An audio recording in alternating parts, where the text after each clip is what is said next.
प्यारे बच्चों, आप सबको मेरा नमस्कार। आपने शायद 8वीं कक्षा की पहली कविता प्रार्थना पढ़ी हो। क्या आप में से कोई मुझे बता सकता है इस कविता के अंतिम पंक्ति क्या थी?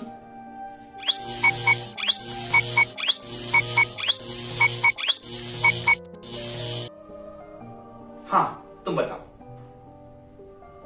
बिल्कुल सही। क्या थी? मातृभूमि पर बलि बलि जाए। छात्रों, मातृभूमि इस शब्द में मातृ का मतलब मां। अपनी मां को तो हम मां कहकर पुकारते हैं, लेकिन मातृभूमि शब्द का इस्तेमाल क्यों हुआ है? मां हम सबके लिए एक ऐसी ताकत है, प्रेरणादायी है। और मां का मतलब है जो हमारी मांगे जो होती है, हमें सब कुछ प्रदान करने वाली। आजकल हमारे भारतीय संप्रदाय में अगर हम देखते हैं तो सिर्फ अपनी मां को ही मां के नाम से हम नहीं पुकारते हैं। मां का दर्जा हमने और को भी दिया है। आपको पता है हमने किसे किसे मां का दर्जा दिया है?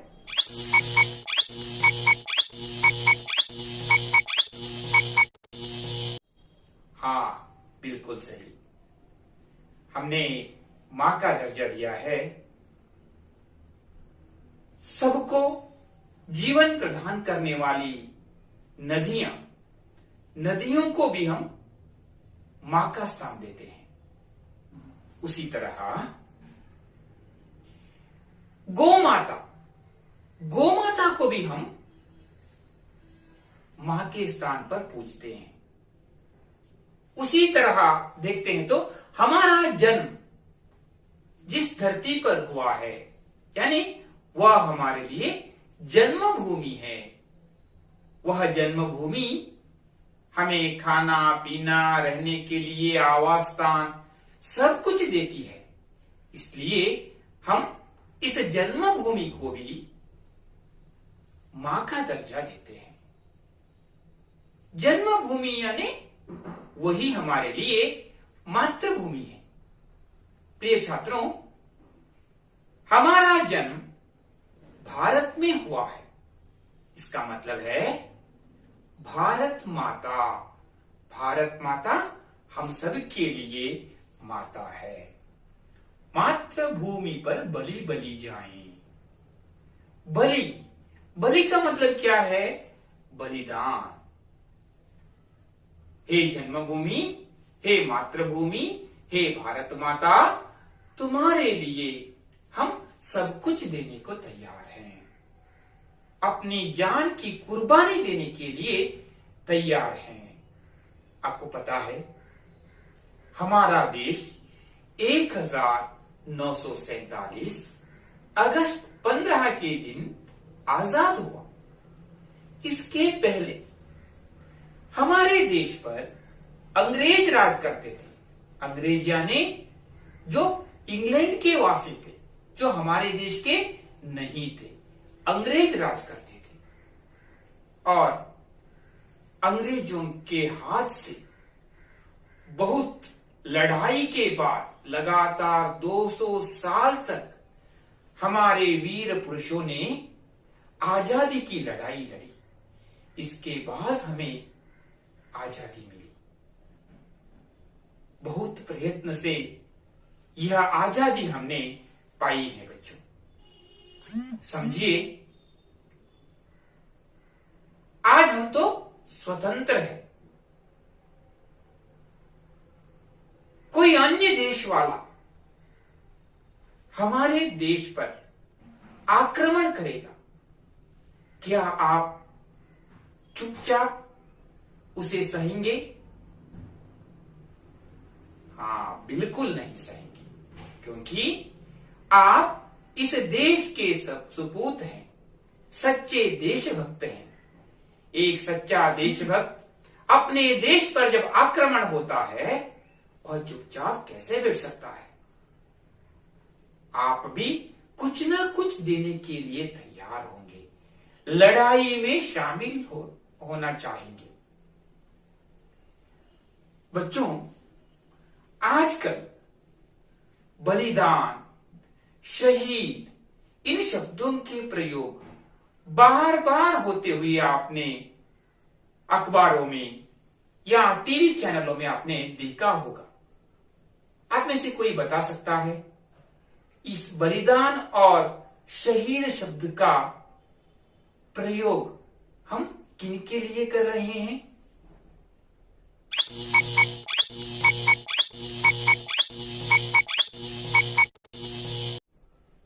हाँ, सही कहा तुमने।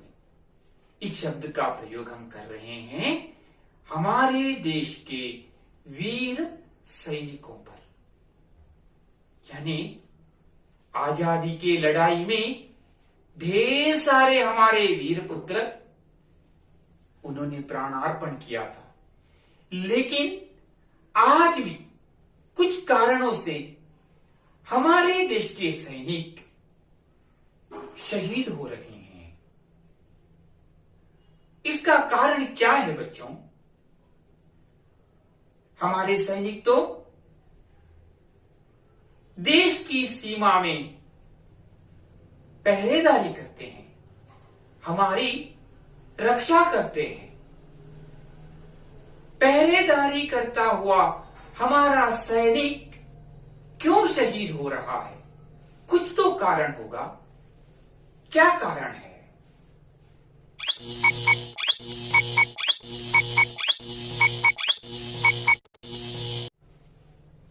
हाँ, ठीक कहा तुमने।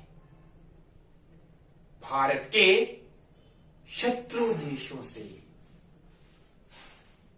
शत्रु देशों के सामना करते हुए हमारे सैनिक शहीद हो रहे हैं। यह जानने के लिए हमारे शत्रु देश कौन से हैं और हमारे मित्र देश कौन से हैं, यह जानने के लिए एक बार हमारे भारत देश की सीमा रेखा का पहचान पाते हैं। ठीक है? भारत की दक्षिण दिशा में श्रीलंका देश है। इन दो देशों के बीच में सागरीय सीमा है। आज तक दो देशों के बीच में कोई युद्ध नहीं हुआ है, इसलिए कह सकते हैं यह हमारा मित्र देश है। बच्चों, आपने शायद नेपाल देश का नाम सुना होगा। नेपाल देश की 1751 किलोमीटर सीमा भारत के बिहार, उत्तराखंड, उत्तर प्रदेश, सिक्किम, पश्चिम बंगाल राज्य की सीमा के साथ मिली हुई है। आज तक हमारा और उनका रिश्ता अच्छा है, इसलिए कह सकते हैं यह भी हमारा मित्र देश है। म्यांमार देश की 1643 किलोमीटर सीमा अरुणाचल प्रदेश राज्य के साथ मिली हुई है। उनके और हमारे बीच रिश्ते अच्छे हैं, इसलिए हम कह सकते हैं म्यांमार भी हमारा मित्र देश है। शायद आपने भूटान देश का नाम सुना है। भूटान देश की 699 किलोमीटर सीमा पश्चिम बंगाल, सिक्किम, अरुणाचल प्रदेश, आसाम राज्य की सीमा के साथ मिली हुई है। इनका और हमारे बीच का रिश्ता भी अच्छा है। बच्चों, ये बांग्लादेश जो है, इस बांग्लादेश को तो भारत के पश्चिम बंगाल, मेघालय, मिजोरम, त्रिपुरा और आसाम राज्यों ने घेर लिया है। उनके और हमारे बीच में लगभग 4096 किलोमीटर की सीमा है। इस देश के साथ भी हमने कभी लड़ाई नहीं की है। बच्चों, आपको ये जानकर ताज्जुब होगी कि अफगानिस्तान भी हमारा पड़ोसी देश है। अफगानिस्तान और हमारे बीच में 106 किलोमीटर की सीमा है, लेकिन यह प्रदेश पाक आक्रामित कश्मीर में है। फिर तो आप समझ गए होंगे, है ना, भारत का सच्चा शत्रु कौन है। भारत और पाकिस्तान के बीच में बच्चों लगभग 3323 किलोमीटर की सीमा है। यह सीमा जम्मू कश्मीर, राजस्थान, पंजाब और गुजरात राज्यों के बीच में है। अब तक पाकिस्तान के साथ हमारा 3 बार युद्ध हुआ है। पहली बार जब भारत आजाद हुआ, आजादी के 1 साल बाद 1948 में भारत और पाकिस्तान के बीच में युद्ध हुआ था। उसके बाद में फिर से 1965 में जब भारत के प्रधानमंत्री लाल बहादुर शास्त्री थे, पाकिस्तान ने हम पर फिर से आक्रमण किया। उसके बाद 1971 में भारत और पाकिस्तान युद्ध हुआ था। भारत का और एक शत्रु देश है चीना। चीना और हमारे बीच में लगभग 3488 किलोमीटर की सीमा है। यह सीमा जम्मू कश्मीर, हिमाचल प्रदेश, उत्तराखंड, सिक्किम और अरुणाचल प्रदेश राज्य के बीच में है। 1962 में चीना देश ने हम पर आक्रमण किया था।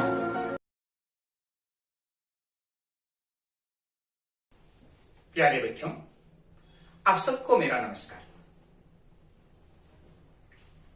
आपने शायद 8वीं कक्षा की पहली कविता प्रार्थना पढ़ी हो। क्या आप में से कोई मुझे बता सकता है इस कविता के अंतिम पंक्ति क्या थी? हाँ, तुम बताओ। बिल्कुल सही। क्या थी? मातृभूमि पर बलि बलि जाएं। छात्रों, मातृभूमि इस शब्द में मातृ का मतलब मां। अपनी मां को तो हम मां कहकर पुकारते हैं, लेकिन मातृभूमि शब्द का इस्तेमाल क्यों हुआ है? मां हम सबके लिए एक ऐसी ताकत है, प्रेरणादायी है। और मां का मतलब है जो हमारी मांगे जो होती है, हमें सब कुछ प्रदान करने वाली। आजकल हमारे भारतीय संप्रदाय में अगर हम देखते हैं तो सिर्फ अपनी मां को ही मां के नाम से हम नहीं पुकारते हैं। मां का दर्जा हमने और को भी दिया है। आपको पता है हमने किसे किसे मां का दर्जा दिया है? हाँ, बिल्कुल सही। हमने मां का दर्जा दिया है सबको जीवन प्रदान करने वाली नदियों को भी हम मां का स्थान देते हैं। उसी तरह गौ माता भी हम मां के स्थान पर पूजते हैं। उसी तरह देखते हैं तो हमारा जन्म जिस धरती पर हुआ है, यानी वह हमारे लिए जन्मभूमि है। वह जन्मभूमि हमें खाना पीना, रहने के लिए आवास स्थान सब कुछ देती है। इसलिए हम इस जन्मभूमि को भी मां का दर्जा देते हैं। जन्मभूमि यानी वही हमारे लिए मातृभूमि है। प्रिय छात्रों, हमारा जन्म भारत में हुआ है। इसका मतलब है भारत माता। भारत माता हम सब के लिए माता है। मातृभूमि पर बलि बलि जाएं। बलि, बलि का मतलब क्या है? बलिदान। हे जन्मभूमि, हे मातृभूमि, हे भारत माता, तुम्हारे लिए हम सब कुछ देने को तैयार हैं। अपनी जान की कुर्बानी देने के लिए तैयार हैं। आपको पता है हमारा देश 1947 अगस्त 15 के दिन आजाद हुआ। इसके पहले हमारे देश पर अंग्रेज राज करते थे। अंग्रेज यानी जो इंग्लैंड के वासी थे, जो हमारे देश के नहीं थे। अंग्रेज राज करते थे और अंग्रेजों के हाथ से बहुत लड़ाई के बाद लगातार 200 साल तक हमारे वीर पुरुषों ने आजादी की लड़ाई लड़ी। इसके बाद हमें आजादी मिली। बहुत प्रयत्न से यह आजादी हमने पाई है बच्चों। समझिए, आज हम तो स्वतंत्र हैं। कोई अन्य देश वाला हमारे देश पर आक्रमण करेगा, क्या आप चुपचाप उसे सहेंगे? हाँ, बिल्कुल नहीं सहेंगे, क्योंकि आप इस देश के सपूत हैं, सच्चे देशभक्त हैं। एक सच्चा देशभक्त अपने देश पर जब आक्रमण होता है, वह चुपचाप कैसे बैठ सकता है? आप भी कुछ ना कुछ देने के लिए तैयार होंगे, लड़ाई में शामिल होना चाहेंगे। बच्चों, आजकल बलिदान, शहीद इन शब्दों के प्रयोग बार बार होते हुए आपने अखबारों में या टीवी चैनलों में आपने देखा होगा। आप में से कोई बता सकता है इस बलिदान और शहीद शब्द का प्रयोग हम किन के लिए कर रहे हैं? हाँ, सही कहा तुमने। इस शब्द का प्रयोग हम कर रहे हैं हमारे देश के वीर सैनिकों पर। यानी आजादी की लड़ाई में ढेर सारे हमारे वीर पुत्र, उन्होंने प्राणार्पण किया था। लेकिन आज भी कुछ कारणों से हमारे देश के सैनिक शहीद हो रहे हैं। इसका कारण क्या है बच्चों? हमारे सैनिक तो देश की सीमा में पहरेदारी करते हैं, हमारी रक्षा करते हैं। पहरेदारी करता हुआ हमारा सैनिक क्यों शहीद हो रहा है? कुछ तो कारण होगा। क्या कारण है? हाँ, ठीक कहा तुमने। भारत के शत्रु देशों से, शत्रु देशों के सामना करते हुए हमारे सैनिक शहीद हो रहे हैं। यह जानने के लिए हमारे शत्रु देश कौन से हैं और हमारे मित्र देश कौन से हैं, यह जानने के लिए एक बार हमारे भारत देश की सीमा रेखा का पहचान पाते हैं। ठीक है।